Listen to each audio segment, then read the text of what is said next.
Thanks for joining us for some of these questions. Sure. Okay, let's start with crafting the budget. You said given the cooling economic growth, it's going to be a challenge this time around. The governor's talked about tightening belts in state agencies and saying local governments will have to do the same. Given that, where in what areas can spending be cut as lawmakers try and craft this budget? Well, you know, first of all, yeah, we've got a budget to pass this year. That's job one every other year, and we have to and will pass a fairly balanced budget that doesn't spend outside of our means. That's the most important thing we do when we come here during a budget year. And you know, it's not so much with the forecast that came out in December. It showed a little bit of new money coming in because Indiana has been doing fiscally pretty well. We've got some growth, but it doesn't show a lot of new money coming in over the next 2 years of our budget cycle. And so we've got to be very fiscally disciplined in that respect. I don't know that it shows we've got to cut in lots of different places, but we can't grow and we can't start new programs. But there are things we have to be really, really careful with. Medicaid is one of them. You know, it's really important to some of the members of our state that are kind of less affluent than others. So we have to make sure it's still there for them, but we can't let it continue to grow out of bounds with inflation and other things like it has done over the last couple of years, because it'll begin to take over other really important parts of our budget like education. I mean, you saw it do that 2 years ago in our budget. It went from 16% of the budget in 2021 to basically 19% of the budget in 2023. And when our K through 12 public education is half the budget, there's really nowhere to chip away from than there. So it creates really big challenges for us. So that's one of the things you'll see us work really hard on. I mean, speaking of Medicaid, Senate Bill 2 deals with that, right? And I think it puts a cap at $500,000 for the people on HIP, Healthy Indiana Plan.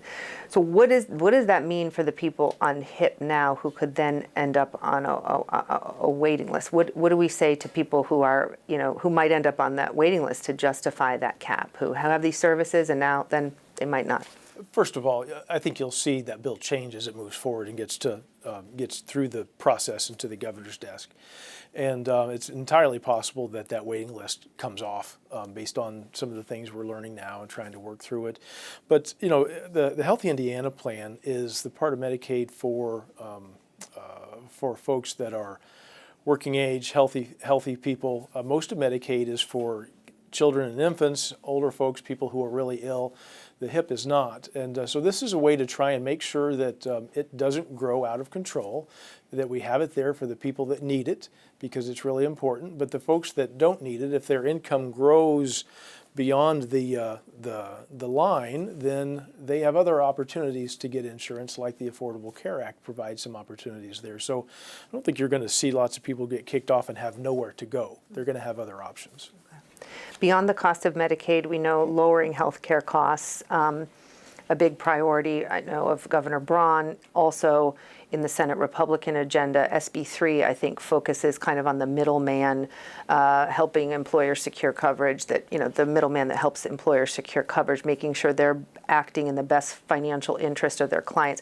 How do we make sure that that's happening? Is that bill about transparency as much as anything? No, that one really, we've worked a lot over the last several years in the healthcare space. Indiana is a low-cost state. We all know that. The outlier, though, frankly, is medical costs. They're higher than most other costs that we have in Indiana. And if you look across the nation, we're quite a bit higher than most other states, where in most of our expenses we're not like that. So we've been working in that space, and largely we've been working with transparency and trying to make sure there are economic pressures out there that you know, put natural downward pressure on pricing.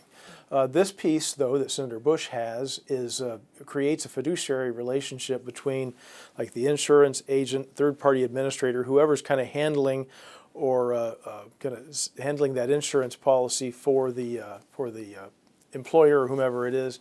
And so the obligation as a fiduciary, like a fiduciary, if you have an accountant or a financial advisor, has a fiduciary responsibility to you as the client to do things that are in your best interest. This just puts that person, that insurance person, in a fiduciary relationship with the person buying the insurance, so that their loyalty goes with that person and finds them the best possible price or the best possible policy.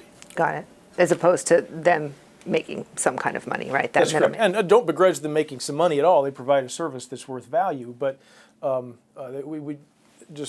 but making sure that they are looking out for the person they're working for. Moving on to property taxes, we know that after the budget, that's priority number one for Senate Republicans. SB 1, it's being talked about right now as we speak. Senate Republicans have said it'll likely change as it moves through the process. How do we give Hoosiers property tax relief without leaving local governments in a place where, they have to raise taxes somewhere to fund these essential services? I'm listening to this debate going on right now before I came up here, and you have some county officials and mayors coming forward, and they're concerned about cuts to local services for their people. Well, so it's like a lot of things in this building. It's a balancing act. During this last year in 2024, there's not a one of us that was listening that didn't hear that property taxes were a problem. I had a campaign. I went door to door, and far more than anything else, the issue of property taxes came up as the issue that is at the top of people's minds. So that's why we're working on it really hard. So we want to try and find some way to provide some meaningful relief. A lot of it is a result of the increase in value of the property, which in a way is a great thing, but it's not if you're a retired couple that has a fixed income and all of a sudden the price of your house has gone up. That's good, but you're not moving, and all of a sudden your property taxes then have gone up, and sometimes to a point that it's not very affordable. And so we're trying to find relief in that space, but you have to balance that with the interest of local government. I think a lot of people know, but some people may not know, property taxes, every dollar of property tax goes to local government. Not a single dollar goes to the state. And so it's local government, counties, cities, towns, townships, fire districts, and particularly schools is the biggest one.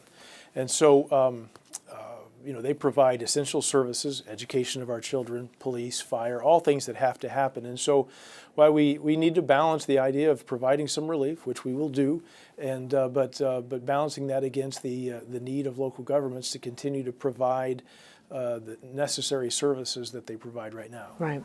So knowing that property taxes help fund education, Republicans have said that they're committed to getting universal vouchers over the finish line this session.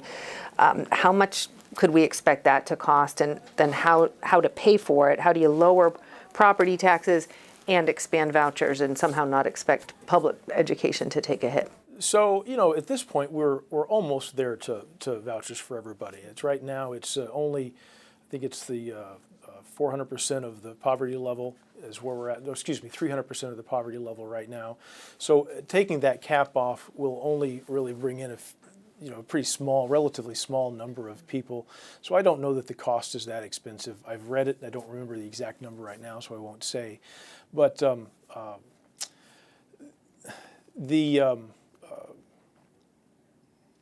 so I don't think that's going to have a really big impact on the student funding. The changes that we've made over the last few years probably had a larger impact, but that's been sustainable.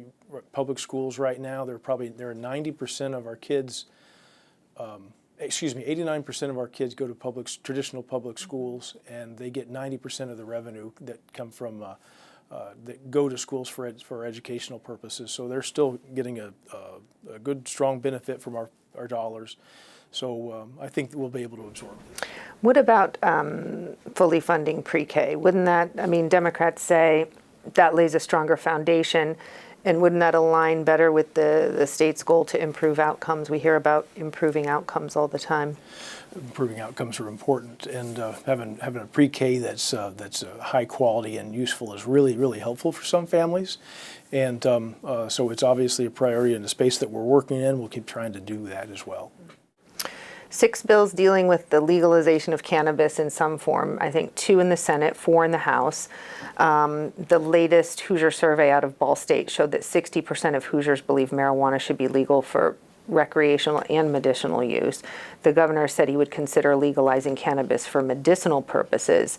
Any chance of these proposed bills, at least in the Senate, getting a hearing? I don't see them listed anywhere as moving forward in any way. So we're having conversations about that. Something you might see us talk about this year is the issue of Delta-8.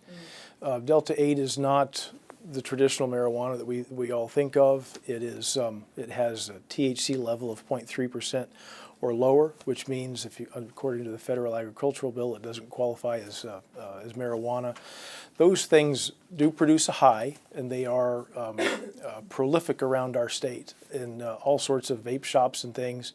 And so right now, kids that are 10, 11, 12 years old can go in and buy them without any restriction or regulation whatsoever.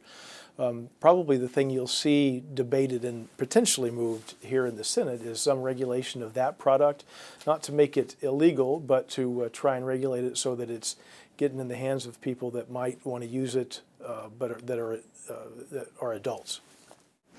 Immigration shaping up to be a big issue this session. Both the governor's executive order calling on state police to assist ICE and encouraging local agencies to do the same. We also see bills in the House and Senate along the same lines.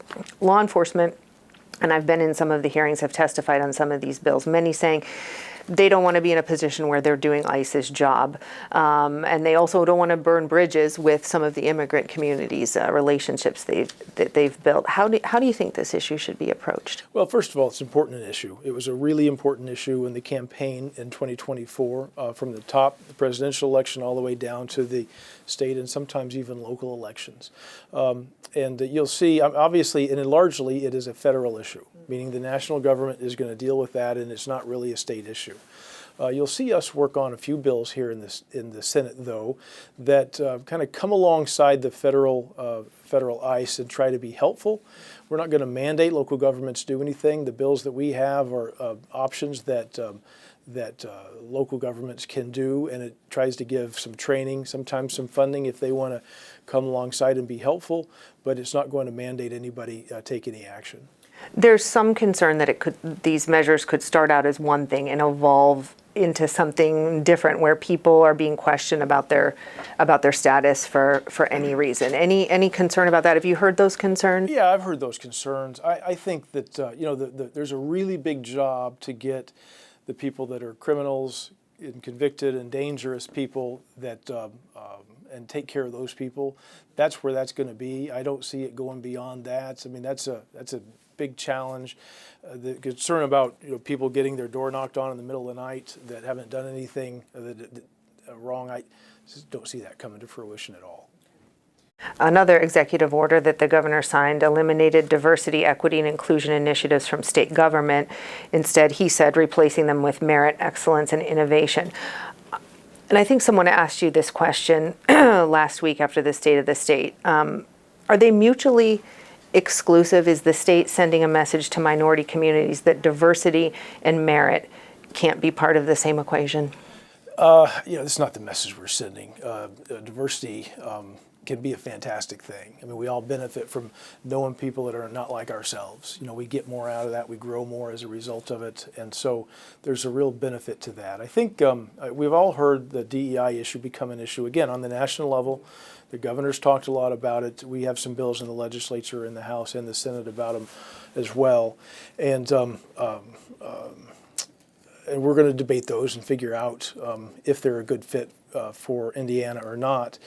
But I think the idea is that while diversity is a good thing, oftentimes it's really, some of these have played out where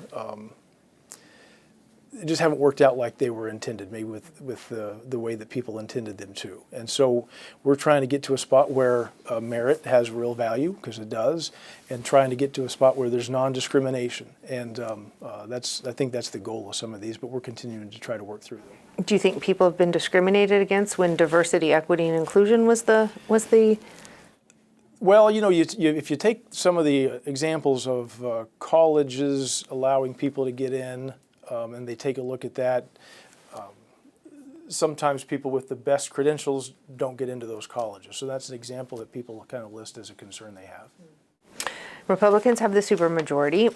Are there areas where you can come together with Democrats for bipartisan consensus on some things? Are there some places? Absolutely, lots of them. I mean, if you look at the work we do here, year in, year out, there's lots of opportunity for bipartisanship. We always work in that regard.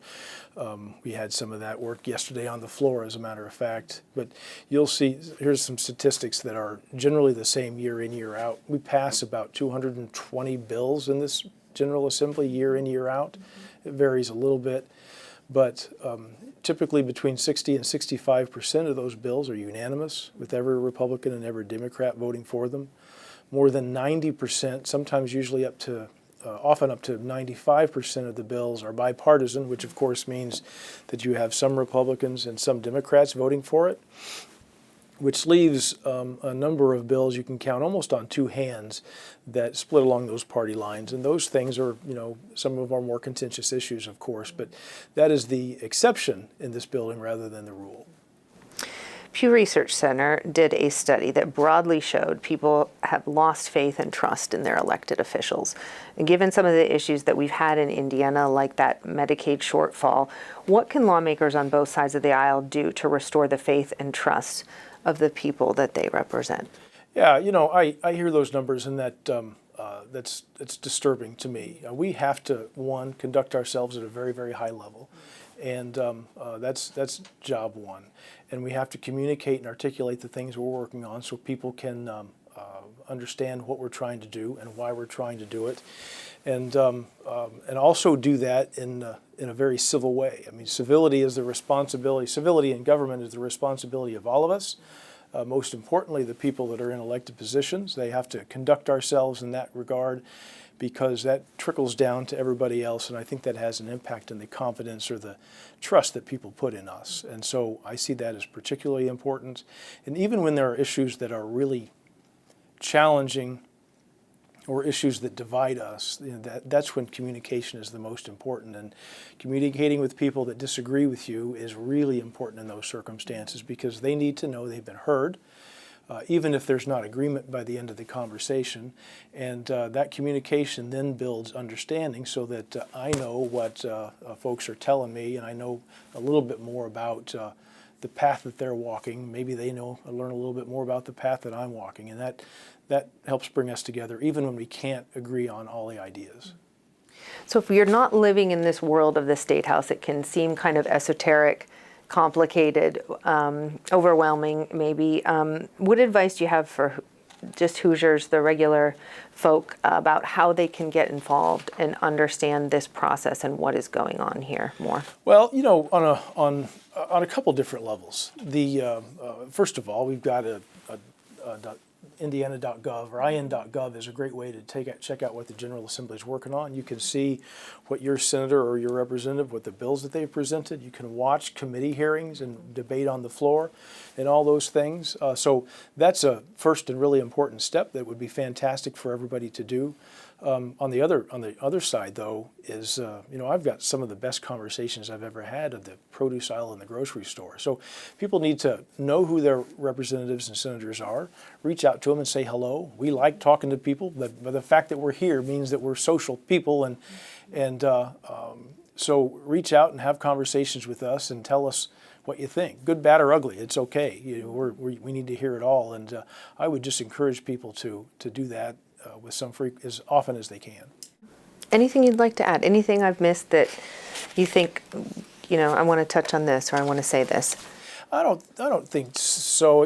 This is a challenging session. We've got lots of really big issues. We've talked about a number of them, but there are others too, and some of them are challenging, protracted problems that have been problems for years. We're trying to solve them. They don't have easy solutions, and so we're continuing to try and work through it. And but along the way, we're going to continue to try and do that in a substantive and civil way. And hopefully we'll have some resolution for some of these challenging issues this year, and we'll be back next year. So the ones we don't figure out, we'll work on again.